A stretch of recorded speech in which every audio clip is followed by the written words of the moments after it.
परिचय। पिताजी, मुझे यह जगह बहुत पसंद है। यह पार्क बहुत सुंदर है और यह प्रकृति से भरपूर है। हाँ बेटा, इसीलिए हम प्रतिदिन सुबह यहाँ टहलने के लिए आते हैं। पिताजी, वो साइकिल चलाने वाला इतना थका हुआ क्यों है? वो इतना थका हुआ इसलिए है क्योंकि वह अपनी ऊर्जा खो रहा है। ऊर्जा? अच्छा, मेरे विज्ञान के शिक्षक ने हमें पिछले सप्ताह ऊर्जा के बारे में पढ़ाया था। बहुत अच्छे बेटे, लेकिन क्या तुम्हें कार्य और सामर्थ्य के बारे में भी पता है?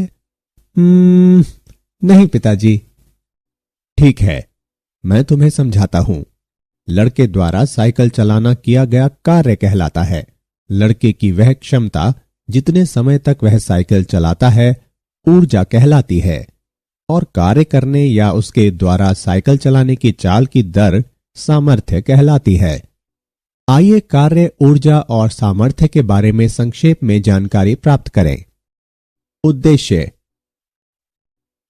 इस पाठ के अंत में आप निम्न करने में सक्षम हो जाएंगे: कार्य, ऊर्जा और सामर्थ्य को परिभाषित करना, किए गए कार्य को मापना, एक चर बल द्वारा किए गए कार्य की गणना करना, गतिज ऊर्जा और स्थितिज ऊर्जा को परिभाषित करना, कार्य ऊर्जा प्रमेय को समझना, एक चर बल द्वारा कार्य ऊर्जा समीकरण को समझना, ऊर्जा के विविध रूपों को जानना, ऊर्जा संरक्षण के बारे में समझना, संघटय को जानना। परिभाषा। अपने दैनिक जीवन में हम कार्य, ऊर्जा और सामर्थ्य के कई उदाहरण देख सकते हैं। स्विमिंग पूल में तैरता हुआ एक तैराक, एक खेल में दौड़ता हुआ एक लड़का, एक स्थान से दूसरे स्थान पर एक भारी बक्से को उठाकर ले जाता एक व्यक्ति। सभी परिदृश्यों में कार्य, ऊर्जा और सामर्थ्य का प्रयोग होता है। कार्य। बल द्वारा किए गए कार्य को विस्थापन की दिशा में बल के घटक और इस विस्थापन के परिणाम के गुणनफल के रूप में परिभाषित किया जाता है।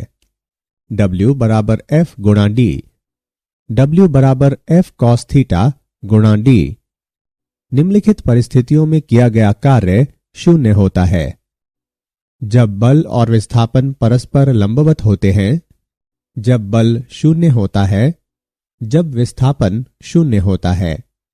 गतिज ऊर्जा।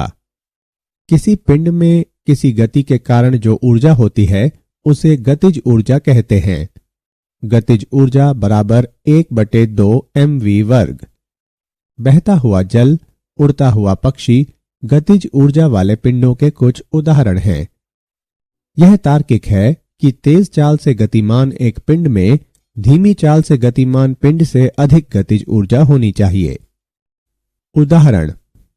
आइए गतिज ऊर्जा का एक उदाहरण लें।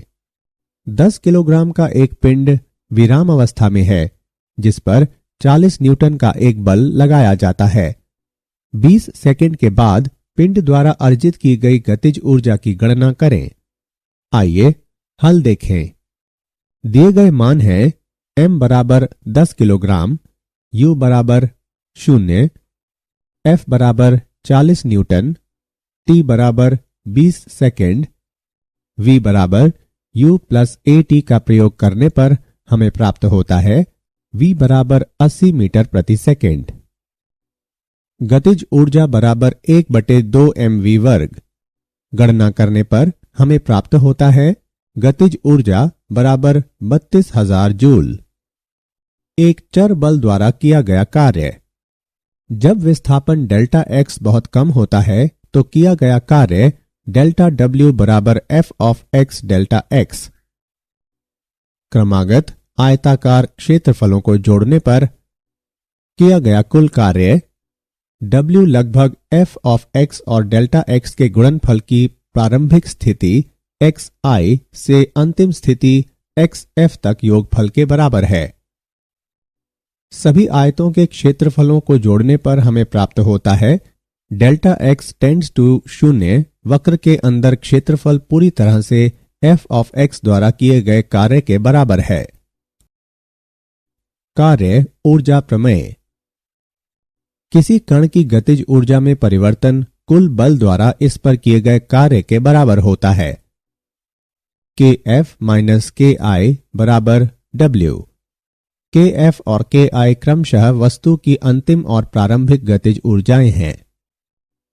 कार्य का आशय बल और उस विस्थापन से है जिस पर यह आरोपित होता है। कार्य एक निश्चित विस्थापन तक पिंड पर बल द्वारा किया जाता है। एक चर बल के लिए कार्य ऊर्जा प्रमेय। यहां बल एक दिशा में सतत रूप में बदल रहा है। गणना करने पर dk बटे dt बराबर d बटे dt गुणा 1/2 mv वर्ग हम प्राप्त करते हैं। dk बटे dt बराबर f गुणा dx बटे dt। इससे प्राप्त होता है dk बराबर f dx। अब प्रारंभिक स्थिति xt से अंतिम स्थिति xf तक समाकलन करने पर हम पाते हैं kf माइनस kt बराबर कार्य। यही एक चर बल के लिए कार्य ऊर्जा प्रमेय है। कार्य ऊर्जा प्रमेय में समय अंतराल का समाकलन शामिल है। यह ध्यान रखना चाहिए कि यह अदिश रूप में है। स्थितिज ऊर्जा। पिंड की स्थिति या आकार के कारण इसमें जो ऊर्जा होती है उसे स्थितिज ऊर्जा के रूप में परिभाषित किया जाता है। उदाहरण के लिए बांध में संचित जल, एक पहाड़ी पर रखा पत्थर, धनुष की तनी हुई डोरी आदि। जब किसी पिंड को बिना त्वरण के जमीन से ऊपर ऊंचाई तक उठाया जाता है तो गुरुत्वाकर्षण के विरुद्ध कार्य किया जाता है और यह कार्य पिंड में स्थितिज ऊर्जा के रूप में संचित हो जाता है। अतः स्थितिज ऊर्जा बराबर mgh। अब पिंड को नीचे की ओर छोड़ा जाए तो इसकी चाल बढ़ती जाती है। जमीन से टकराने से ठीक पहले इसकी चाल v की घात 2 बराबर 2gh। इस समीकरण को इस प्रकार लिखा जा सकता है 1/2 mv वर्ग बराबर mgh। यांत्रिक ऊर्जा का संरक्षण। किसी निकाय की कुल यांत्रिक ऊर्जा संरक्षित रहती है यदि इस पर कार्य करने वाले बल संरक्षी हों। आइए इसे एक उदाहरण से समझें। विचार करें कि आरंभ में m द्रव्यमान का कोई पिंड जमीन से h ऊंचाई पर बिंदु B पर रखा है। B पर पिंड की यांत्रिक ऊर्जा है mgh। मान लें कि B से x दूरी पर एक बिंदु A है और यदि A पर पिंड का वेग u हो तो u वर्ग बराबर 2gx। A पर पिंड की यांत्रिक ऊर्जा बराबर A पर पिंड की गतिज ऊर्जा प्लस A पर पिंड की स्थितिज ऊर्जा। इसकी गणना करने पर हम प्राप्त करते हैं A पर पिंड की यांत्रिक ऊर्जा mgh है। यदि जमीन से टकराने से ठीक पहले पिंड का वेग v हो तो v वर्ग बराबर 2gh। यहां O पर पिंड की यांत्रिक ऊर्जा बराबर O पर पिंड की गतिज ऊर्जा प्लस O पर पिंड की स्थितिज ऊर्जा। इसकी गणना करने पर हम प्राप्त करते हैं O पर पिंड की यांत्रिक ऊर्जा mgh है। सभी उपरोक्त समीकरणों से स्पष्ट है कि किसी पिंड की यांत्रिक ऊर्जा इसके मुक्त रूप से गिरते समय संरक्षित रहती है। एक स्प्रिंग की स्थितिज ऊर्जा। जब किसी स्प्रिंग को बिना किसी त्वरण के फैलाया या संपीडित किया जाता है तो एक बाह्य बल द्वारा कुछ कार्य किया जाता है। यह कार्य स्प्रिंग में स्थितिज ऊर्जा के रूप में संचित हो जाता है। जब एक स्प्रिंग को फैलाया या संपीडित किया जाता है तो इसी प्रत्यस्थता के कारण स्प्रिंग में एक प्रत्यानयन बल उत्पन्न होता है जो इसकी लंबाई में परिवर्तन के अनुक्रमानुपाती होता है। प्रत्यानयन बल को इस प्रकार व्यक्त किया जाता है F अनुक्रमानुपाती x। F बराबर माइनस kx, जहां k बराबर स्प्रिंग का बल नियंत्रांक है और ऋण चिन्ह प्रदर्शित करता है कि यह सदैव परिवर्तन की विपरीत दिशा में कार्य करता है। तब इसका क्षण आवश्यक बाह्य बल F बराबर kx इसकी लंबाई में और dx परिवर्तन करने में बाह्य बल द्वारा किया गया कार्य है। dw बराबर F सदिश और dx सदिश का डॉट गुणनफल, या dw बराबर kx dx। अब इसकी लंबाई में L परिवर्तन करने में बाह्य बल द्वारा किए गए कार्य की मात्रा W बराबर dw का समाकलन। इसकी गणना करने पर हम प्राप्त करते हैं W बराबर 1/2 kl वर्ग। तब स्प्रिंग की लंबाई में L परिवर्तन करने पर इसकी स्थितिज ऊर्जा है स्थितिज ऊर्जा बराबर W। स्थितिज ऊर्जा बराबर 1/2 kl वर्ग। ऊर्जा के विविध रूप। ऊर्जा कई रूपों में पाई जाती है जो एक से दूसरे में रूपांतरित हो जाती है। वे इस प्रकार हैं: ऊष्मीय ऊर्जा, रासायनिक ऊर्जा, विद्युत ऊर्जा, नाभिकीय ऊर्जा। ऊष्मीय ऊर्जा। प्राचीन काल में मानव पत्थरों को रगड़कर आग जलाया करते थे। यहां घर्षण द्वारा किया गया कार्य ऊष्मीय ऊर्जा के रूप में रूपांतरित हो जाता है। इससे पत्थरों की आंतरिक ऊर्जा बढ़ जाती है। जब पत्थरों का तापमान एक निश्चित सीमा तक बढ़ जाता है तो आग की एक चिंगारी उत्पन्न होती है। रासायनिक ऊर्जा। रासायनिक अभिक्रिया में भाग लेने वाले अणुओं की बंधन ऊर्जाएं अलग अलग होती हैं। एक रासायनिक अभिक्रिया सामान्यतः परमाणुओं की पुनर्व्यवस्था होती है। रासायनिक अभिक्रियाओं के दो प्रकार हैं: ऊष्माक्षेपी अभिक्रिया और ऊष्माशोषी अभिक्रिया। ऊष्माक्षेपी अभिक्रिया। इस अभिक्रिया में अभिकारकों की कुल ऊर्जा अभिक्रिया के उत्पादों से अधिक होती है और ऊष्मा मुक्त होती है। ऊष्माशोषी अभिक्रिया। इस अभिक्रिया में अभिकारकों की कुल ऊर्जा अभिक्रिया के उत्पादों से कम होती है और ऊष्मा अवशोषित होती है। विद्युत ऊर्जा।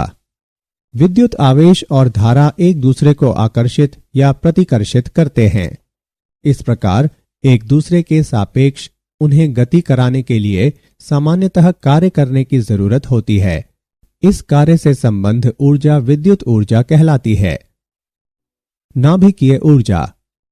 एल्बर्ट आइंस्टाइन 1879 से 1955 ने दिखाया कि द्रव्यमान और ऊर्जा समतुल्य हैं और एक संबंध द्वारा संबंधित हैं। E बराबर mc वर्ग, जहां c निर्वात में प्रकाश की चाल है। नाभिकीय अभिक्रियाओं में दो प्रकार हैं।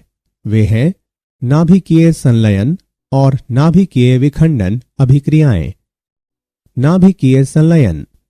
सूर्य की ऊर्जा का स्रोत नाभिकीय संलयन का एक उदाहरण है।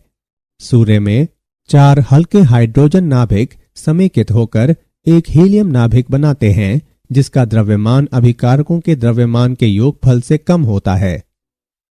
यह द्रव्यमान अंतर द्रव्यमान दोष डेल्टा M कहलाता है, जो ऊर्जा का स्रोत है। नाभिकीय विखंडन। नाभिकीय विद्युत संयंत्र नियंत्रित नाभिकीय विखंडन का उपयोग करता है। विखंडन में एक भारी नाभिक जैसे यूरेनियम 235 92 एक न्यूट्रॉन द्वारा हल्के नाभिकों में टूटता है। अंतिम द्रव्यमान प्रारंभिक द्रव्यमान से कम होता है और द्रव्यमान अंतर ऊर्जा में रूपांतरित हो जाता है। ऊर्जा संरक्षण। ऊर्जा संरक्षण के सिद्धांत के अनुसार ऊर्जा को एक रूप से दूसरे रूप में बदला जा सकता है, लेकिन विलगित निकाय की कुल ऊर्जा नियत रहती है। ऊर्जा न तो उत्पन्न की जा सकती है, न ही नष्ट की जा सकती है। ब्रह्मांड को एक विलिगत निकाय के रूप में देखा जा सकता है। ब्रह्मांड की कुल ऊर्जा नियत है। यदि ब्रह्मांड का एक भाग ऊर्जा खोता है तो दूसरा भाग ऊर्जा की बराबर मात्रा प्राप्त कर लेता है। सामर्थ्य। किसी पिंड के सामर्थ्य को पिंड द्वारा कार्य करने की दर के रूप में परिभाषित किया जाता है। सामर्थ्य एक अदिश राशि है और इसे P से व्यक्त करते हैं। पिंड की सामर्थ्य P बराबर W/T। इसका SI मात्रक वॉट है। सामर्थ्य के सामान्यतः प्रयुक्त किए जाने वाले अन्य मात्रक किलोवाट या हॉर्स पावर अश्वशक्ति हैं। 1 हॉर्स पावर बराबर 746 वॉट। तात्कालिक शक्ति। इसे किसी विशिष्ट क्षण बहुत कम समय अंतराल में औसत शक्ति या सामर्थ्य के रूप में परिभाषित किया जाता है। संघटय। दो पिंडों के मध्य संघटय को बहुत ही कम समय अंतराल के लिए पारस्परिक अन्योय क्रिया की प्रक्रिया के रूप में परिभाषित किया जाता है, जिसके कारण संपर्क में आने वाले पिंडों की ऊर्जा और संवेग परिवर्तित हो जाते हैं। संघटय दो प्रकार का होता है। प्रत्यास्थ संघटय, यह संघटय का वह प्रकार है जिसमें निकाय का संवेग और गतिज ऊर्जा दोनों संरक्षित रहते हैं। अप्रत्यास्थ संघटय, यह संघटय का वह प्रकार है जिसमें निकाय का संवेग तो संरक्षित रहता है, जबकि निकाय की गतिज ऊर्जा संरक्षित नहीं रहती है। एक दिशा में प्रत्यस्थ संघटय, दो पिंडों के मध्य एक ऐसा प्रत्यस्थ संघटय है जिसमें संघटय के पहले और बाद में वे एक ही सीधी रेखा में गति करते हैं। दो दिशाओं में प्रत्यस्थ संघटय, यह प्रत्यस्थ संघटय का एक ऐसा प्रकार है जिसमें पिंड संघटय के बाद समान रेखा के अनुदिश गति नहीं करते हैं, लेकिन संघटय से पहले अपनी गति की रेखा वाले समतल में गति करते हैं। क्या आप जानते हैं, जेम्स वॉट एक व्यापारिक परिवार में पैदा हुए थे। उन्होंने स्कॉटलैंड में इंजीनियरिंग का कार्य किया। उन्होंने भाप इंजन को इस सीमा तक सुधार दिया कि अधिकांश लोग यह सोचते हैं कि वॉट ही भाप इंजन के आविष्कारक हैं। यह ध्यान रखना रोचक है कि मूलतः भाप इंजन का विकास न्यूकोमेन ने किया था। कार्य एक ऊर्जा है जिसे वस्तु पर कार्यरत बल के साधनों द्वारा एक वस्तु में या से स्थानांतरित किया जाता है। वस्तु को स्थानांतरित ऊर्जा धनात्मक कार्य होती है और वस्तु से स्थानांतरित ऊर्जा ऋणात्मक कार्य होती है। स्थितिज ऊर्जा की अवधारणा केवल संरक्षी बलों के मामले में ही पाई जाती है। एक अग्र कार्य किया गया तब कहा जाता है कि जब एक डाइन का बल किसी पिंड को बल की दिशा में 1 सेंटीमीटर विस्थापित करता है। सारांश, आइए हमने जो कुछ सीखा उसे संक्षेप में दोहराएं। आरोपित बल द्वारा कार्य तब किया गया कहलाता है जब पिंड जिस पर बल कार्य करता है बल की दिशा की लंबवत दिशा को छोड़कर अन्य किसी भी दिशा में विस्थापित हो। जब किया गया कार्य धनात्मक होता है तो पिंड की गतिज बढ़ती है। Fs आलेख और S अक्ष के मध्य क्षेत्रफल से किया गया कार्य प्राप्त होता है। किसी अभिकारक का सामर्थ्य अभिकारक द्वारा किए गए कुल कार्य और इसके द्वारा लिए गए समय का अनुपात होता है। यह एक अदिश राशि है। पिंड की ऊर्जा पिंड के कार्य करने की क्षमता या योग्यता है। यांत्रिकीय ऊर्जा दो प्रकार की होती है, गतिज ऊर्जा और स्थितिज ऊर्जा। कार्य ऊर्जा प्रमेय के अनुसार किसी बल द्वारा किया गया कार्य पिंड की गतिज ऊर्जा में कुल वृद्धि के बराबर होता है।